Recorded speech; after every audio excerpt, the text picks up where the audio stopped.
balik ang tambay sa kusina. Dito na naman tayo sa kusina. Karin.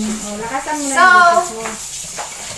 lulutuin natin ngayon is tilapia, buttered tilapia. Diba? Buttered chicken, buttered shrimp. So, maiba naman ngayon. Buttered tilapia. Jarang. Karin. And then, ito yung salt. And, kalamansi. Wala talagang kalamansi sa ingredients. Kaso, lalagyan ko siya ng kalamansi para matanggal yung langsa niya. So, di ba kayo din, pag nagluluto kayo ng tilapia, ayaw niyo yung malangsang luto. So, eto, para matanggal yung luto niya. Sorry, yung langsa niya. Sorry talaga. Ang tao lang nagkakamali, di ba? Okay? And then, diba? So, and then, flour para pag nagluto tayo ng ganito, kailangan natin ng flour kasi para hindi tumalsik. O, tingnan nyo naman kasi. O, ayan. Ipaso ko. Sa katigasan ng ulo, hindi nilagyan ng flour yung prinito. So, and then, sugar. Mamaya, pag nag-ano na tayo ng sauce, the butter, and eto, ayan, garlic. Ito, yung butter natin. Sa ito, ayan. Ba't naputol yung ulo ko? And then, oyster sauce. Para sa sauce din to, mamaya. And then, bell pepper. Ito lang yung bell pepper namin kasi mahirap kami.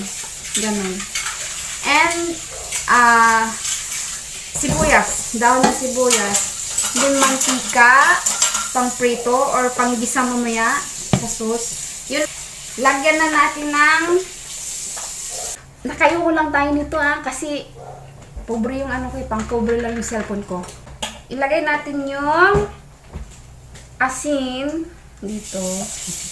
Tsaka guys, nilagyan ko siya ng hiwa sa gitna para yung lasa niya manuot dun sa laman.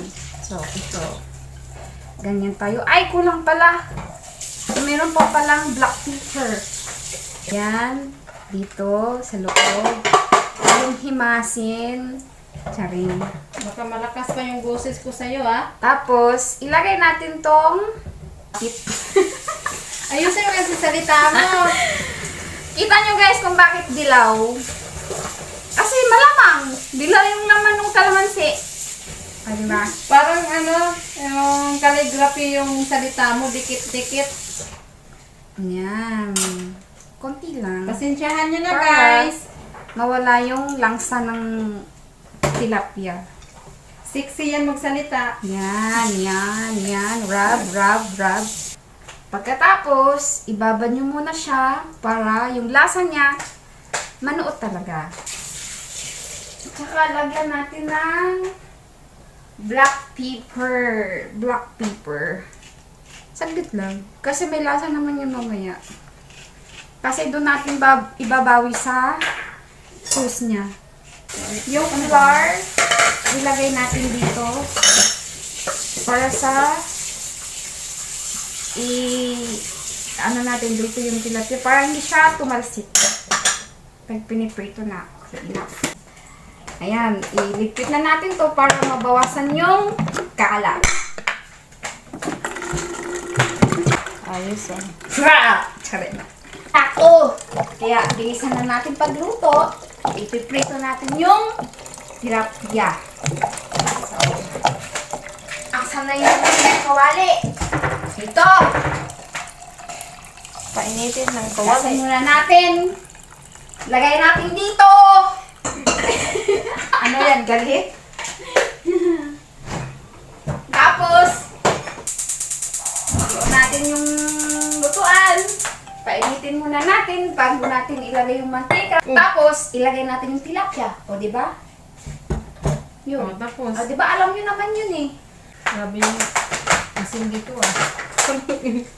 Tapos, guys, ilagay na natin yung mantika para nababad na ng yung tilapia natin pero hindi talaga sobrang tagal kasi dapat nakababad siya ng 10 minutes or 15. So, Mamaya na lang natin babawi yung lasa pag nagawa na natin yung buttered sauce na may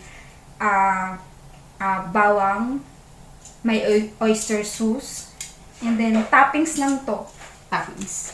Ito toppings lang yan. Parang palamuti para gumanda naman sa paningin nyo at sa paningin ko. O yan. Tapos, uminit na ang ating mantika. Lagay na natin dito. Alam nyo naman magprito na ano para hindi tumalsik, diba? Lagyan natin ng flour. Magandang diwata. Charing! Puti na siya. Nagluta. Nagluta na yung tilapia. Joke. Diba? Pumuti na yung tilapia. Hindi na siya maitim. Pinagluta ko. Lagay na natin yung tilapia. Wow! So, hindi natin malagay yung dalawa kasi sobrang laki ng isang tilapia. So, isa-isa lang muna. So, guys, babalik ako mamaya. So, guys, luto na yung ating tilapia. So, ayan. Yan. Yan. Ano bang sarap? Ay, hindi nahulog. Ayan, di ba? O, di ba? O, di ba? Di ba? Di ba? So, pagkatapos, yung gagawin na natin is, gagawin na natin yung buttered sauce. May sauce pala na may oyster sauce. Charing. Sunod nating gawin is, ayan, uminit na yung ano, yung kawali natin. Una, matika muna. Open mo yung ilaw mo dyan. Ang dilim mo naman. Sunod yung butter. Nagkamay lang ang person. Ay, O, tingnan mo. Takot yan nga. I'm so sorry. Ganyan yan. Takot yan sila sa talsik. Siyempre, masakit, no? Mas masakit pa sa break-up. Oh my goodness. Mali. Pumuhugot na naman yan. O, diba? Diba pa? Tingnan mo yung distance niya sa kawali. Para siyang tatakbo. Kasi alam niyo naman, guys, napaso na ako. Yan. Yung daming butter. Kasi dalawa yun eh. Yung isa, guys, pang lunch namin. Yung isa naman pang dinner. Mamaya, para hindi na ako magluluto. Tamad ako. So, lagyan na natin yung garlic. Hintayin natin mag-brown yung garlic. Tapos, ilalagay natin yung oyster sauce. Ayan. Tagal naman. Napansin nyo guys, siya na ang nagluluto ng ulam namin kasi nakaseparate na yung ulam namin kasi walang timpla yung niluluto ko. Diabetes si Bossing. So, siya na yung nagluluto ng Ako ulam. yung nagluluto. Okay lang sa amin pag kahit maalat. Hindi na uubos kung maalat. Tipid. Oyster sauce. Okay. Oh. Pero parang ito na yung timpla. Kasi nga yung tilapia may timpla na yun. Tapos, Kumukulo-kulo. kasi mas okay lagyan siya ng tubig para hindi masunog yung bawang at saka lalagyan natin siya ng sugar. Sugar mommy. Charing!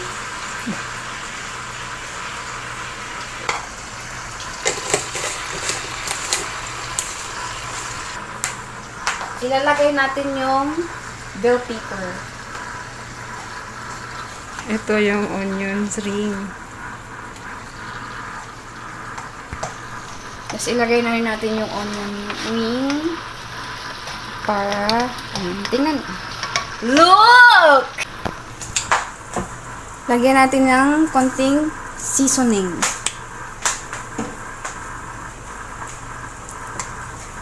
Mix, mix, mix. And then, ilalagay natin yung tilapia. Ito, natin siya. Huwag ng eme-eme. Uy, para siyang matatanggal. Pati paghawak, ang sexy. Magsalita sexy din. Saan na lang talaga ang pwede? Ilagay muna natin yung isa dyan. Tabinin na natin. Ano yan? Ipa-fry? Ano yan? Para mag-absorb yung kanyang lasa? Kuha tayo ng isang pagsandok. Para ganyan siya, oh. O, di ba parang style, ano siya, sarsyado. Pero, iba. Butter yung ginamit natin. At saka yan. Yan lang, guys. Hindi naman siya, hindi naman siya mahirap gawin. Mas mabilis lang siya. Yung pagprito lang talaga yung matagal. Bilis lang yan sa taong di takot mantika. Agsaba. Ang yummy! Ang yummy niyang tingnan. And then, ito. Ay, sorry. Baliktarin mo na. Ay, sorry. Baliktarin natin. And then, ayan. Ayan, no, yung hiwa. Kailangan natin lagyan. And then, dito. Sa may chan. Kailangan din natin lagyan dito sa may chan. And then, hahanguin natin siya. Gilid mo lang. Di kasi magkasya. Tagilid. Sa gilid. Sa gilid. Sa gilid yan. Yan. Para dalawa silang magkatsabi. Baliktad kasi dapat yung malapad na sa Hayaan mo. Ayan. So, ngayon, nahihirapan na ako magsandok ng sauce. Kasi dalawa na sila. Ito ka muna. Lagyan mo yung sa may chan para may lasa. Huwag nyo lang dagdagan ng, halimbawa, magic syrup or salt kasi may oyster sauce na siya. And then, kasi, di ba nga ang tilapia may lasa na natimpla na natin siya kanina. So, baka umalat, something ganun. So, okay na yung sugar, oyster sauce, and then, konting seasoning, like that. Okay. Lagyan natin ulit siya ng pepper. Uy! What is this? Chari. O, diba guys, ang sarap! Lutuin mo to mga momshies, mga sisterit, mga fathers. Ayan.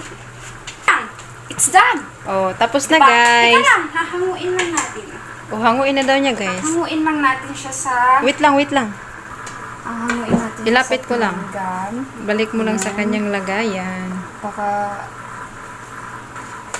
Hanguin mo lang yan. Aray. Ang shoket. Lapag mo siya dito. Yan. O, diba guys? Kasi sawa na tayo sa prito, paksiw, or sarsyado, or ano pa man, etc. So, itong gawin nyo. Para sa may mga anak dyan na mahilig sa fish, ito yung gawin nyo para ganahan silang kumain. Yarn. O, diba? Parang asosyal. Oh, social. Ayan na oh. Nagantay na ang aming little dog oh. Nagantay na. Oh, kayo na lang bahala guys kung paano yung mga measurements kasi ito sa akin, alam niyo naman kung sino yung sanay magluto, alam niyo na yung lasa. Kayo na bahala kung gusto niyo ng measurements, 'di ba? So, okay. Ayan guys, mabilis lang nang lutuin guys. Ayan. Ang matagal lang ang matagal lang talaga is pagprito. So, mommies na may mga babies and mga sisterits, mga father man dyan na hilig magluto, or mga kuyas, ates, ganon. Ito na, lutuin nyo to. Kasi di ba para may iba naman, di ba palagi magluluto ng butter shrimps, or butter chicken, or etc. or crab, something ganon. Lutuin nyo din to sa tilapia kasi para hindi magsawa yung mga kids. Thank you for watching guys sa mga sumusuporta sa channel ni Brains TV. Brains TV channel. Thank you so much. Yes. Abangan nyo po ang next naming video guys. So, yan ang aming tagaluto ngayon. Yan. Siya muna ang nagluluto guys. So, ayan ang recipe niya. Ilalagay ko sa description box yung lahat ng ingredients nito. Thank you so much. Have a nice day. Kayo na lang Happy bahala, lunchtime guys, everyone.